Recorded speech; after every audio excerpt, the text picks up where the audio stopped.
तुर्की एक ऐसा देश जहां एशिया और यूरोप के दो महाद्वीप एक साथ मिलते हैं और इस्तांबुल दुनिया का एक लौता शहर है जो दोनों महाद्वीपों पर बटा हुआ है।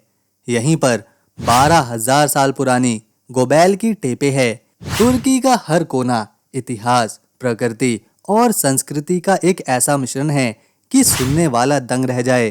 तभी तो यहाँ हर साल करोड़ों लोग घूमने आते हैं। दोस्तों, जानेंगे इस देश की संस्कृति, इतिहास, लोगों के जीवन और यहाँ की सबसे सुंदर जगहों के बारे में। लेकिन वीडियो में आगे जाने से पहले आपसे एक रिक्वेस्ट है, वीडियो को एक लाइक कर चैनल को सब्सक्राइब करें, क्योंकि आपका एक लाइक हमारे पूरे दिन की मेहनत को सफल बनाता है। अगर हम वर्ल्ड मैप को देखें तो तुर्की मध्य पूर्व और यूरोप के बीच एक पुल की तरह दिखाई देता है। यह मध्य पूर्व के ठीक ऊपर, रूस के दक्षिण में और भूमध्य सागर के उत्तर पूर्वी कोने पर मौजूद है। तुर्की की 97% जमीन एशिया में है और केवल 3% यूरोप में। इस्तांबुल की सुंदरता ऐसी है कि हर कोई देखकर दंग रह जाए। बॉस्फोरस नदी इस शहर को दो हिस्सों में बांटती है। एक तरफ एशिया है, दूसरी तरफ यूरोप है। नदी के किनारे चमकते सुनहरे मीनार, रंग बिरंगे बाजार और पुराने महल इसे अनोखा दिखाते हैं। हागिया सोफिया, जो कभी एक चर्च था, फिर मस्जिद बना और अब म्यूजियम, इस्तांबुल की शान है। इसका गुंबद इतना खूबसूरत है, लगता है कि आसमान को ही छू लेगा। सूरज ढलते ही बॉस्फोरस पर नाव की सैर और लाल नारंगी आसमान लोगों को अपनी ओर आकर्षित करता है। इस्तांबुल में 1.5 करोड़ लोग रहते हैं और ये शहर कभी नहीं सोता। यहाँ के लोग मेहमान नवाज होते हैं। सुबह सुबह लोग चाय के साथ सिमित, जो कि एक तुर्की का ब्रेड है, उसे खाते हैं और बाजारों में तुर्की डिलाइट्स, इसके अलावा कबाब की खुशबू फैली रहती है। ग्रैंड बाजार में हजारों दुकानें हैं। ये बाजार 500 साल पुराना है और दुनिया का सबसे बड़ा ढका हुआ बाजार है। यहाँ बिल्लियों को इतना प्यार मिलता है कि वो हर गली, मस्जिद और कैफे में रानी की तरह घूमती हैं। इस्तांबुल दुनिया का एक लौता शहर है जो दो महाद्वीप पर है। इस्तांबुल का इतिहास 2700 साल पुराना है। इसे पहले बाइजेंटियम, फिर कॉन्स्टेंटिनोपोल और अब इस्तांबुल कहा जाता है। ये रोमन, बाइजेंटाइन और उस्मानी साम्राज्य की राजधानी रहा। टोपकापी पैलेस में सुल्तानों के गहने और तलवारें आज भी देखने को मिलते हैं। यहाँ हर गली में इतिहास बिखरा है। पुराने किले हैं, मस्जिदें हैं और चर्च हैं जो अलग अलग धर्म की कहानियाँ सुनाते हैं। ये है तुर्की की राजधानी अंकारा, जो देश का दूसरा सबसे बड़ा शहर और प्रशासनिक केंद्र है।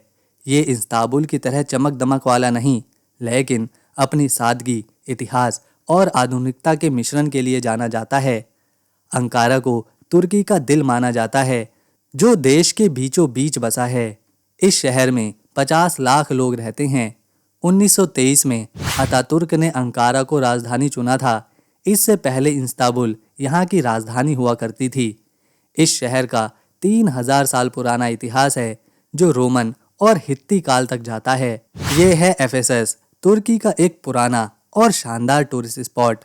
ये जगह इज़मिर शहर के पास है, जो समुद्र किनारे बसी है।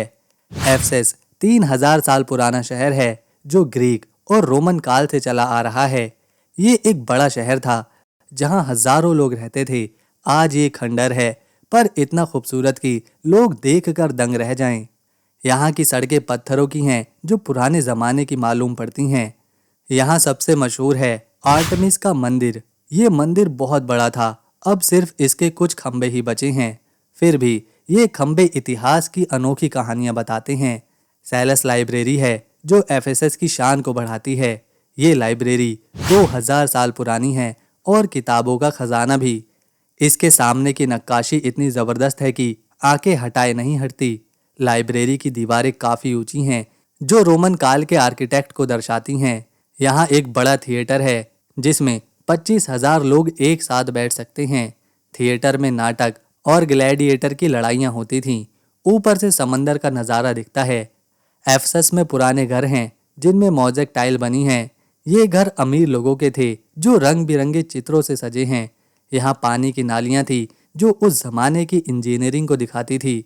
एक पुराना चर्च भी है जो मरियम के नाम पर बनाया गया है। कहा जाता है कि मरियम यहाँ पर रहीं, जो ईसाइयों के लिए एक खास जगह थी। एफेसस में सड़कों पर नक्काशी है जो पुरानी कहानियों को दर्शाती हैं। यहाँ सूरज ढलते ही खंडर सुनहरे लगते हैं। लोग यहाँ तस्वीरें खींचते हैं और इतिहास में वापस चले जाते हैं। एफेसस को यूनेस्को ने अपनी लिस्ट में भी शामिल किया हुआ है। यहाँ गर्मियों में काफ़ी भीड़ होती है क्योंकि इस समय यहाँ पर सैलानियों की संख्या काफ़ी ज़्यादा बढ़ जाती है। पामुक्कले, ये है पामुक्कले, तुर्की का एक जादुई टूरिस्ट स्पॉट। इसका नाम है कॉर्डन कैसल क्योंकि ये बर्फ जैसे सफ़ेद दिखता है। पहाड़ी पर बने हैं सफ़ेद चट्टानों के ढेर सारे ताल। ये ताल गर्म पानी से बने हैं जो सालों से बहते आ रहे हैं। पानी में खनिज हैं जो चट्टानों को चमकदार बनाते हैं। सूरज की रोशनी पड़ते ही ये ताल हीरे जैसे चमकते हैं। यहाँ नहाना मज़ेदार है क्योंकि पानी गर्म और आरामदायक है। पामुक्काले की सुंदरता ऐसी है कि लोग देखकर दंग रह जाते हैं। पास में एक पुराना शहर है, हीरापोलिस कहते हैं। ये शहर 2000 साल पुराना है जिसे रोमन काल में बसाया गया था। हीरापोलिस में पुराने थिएटर हैं जो आज भी शानदार हैं। यहाँ पुरानी कब्रें हैं जो इतिहास की कहानियाँ बताती हैं। एक बड़ा पुल है जिसे क्लियोपैट्रा पुल कहते हैं। कहा जाता है कि रानी क्लियोपैट्रा यहीं पर नहाने आई थी। पुल में पुराने खंबे पड़े हैं जो पानी में तैरते लगते हैं। यहाँ तैरना ऐसा है जैसे इतिहास में गोता लगाना। पामुक्कले में सूरज ढलते ही नज़ारा और भी खूबसूरत बन जाता है। सफ़ेद चट्टानें लाल नारंगी रोशनी में चमकने लगती हैं। यहाँ आने वाले लोग तस्वीरें खींचते हैं। पामुक्काले यूनेस्को की विश्व धरोहर है। यहाँ गर्म हवा के गुब्बारे उड़ते हैं जो आसमान से नज़ारा दिखाते हैं। गुब्बारों से पामुक्काले देखना एक सपने का अनुभव देता है। यहाँ का पानी स्किन के लिए अच्छा माना जाता है। बच्चे यहाँ पानी में खेलते हैं, बड़े मस्ती करते हैं। यहाँ पर खाने पीने की दुकान है जहाँ तुर्की के कबाब मिलते हैं, तुर्की की चाय भी जो पीने में बहुत मज़ेदार होती है। ये जगह शांति देती है और मन को खुश करती है।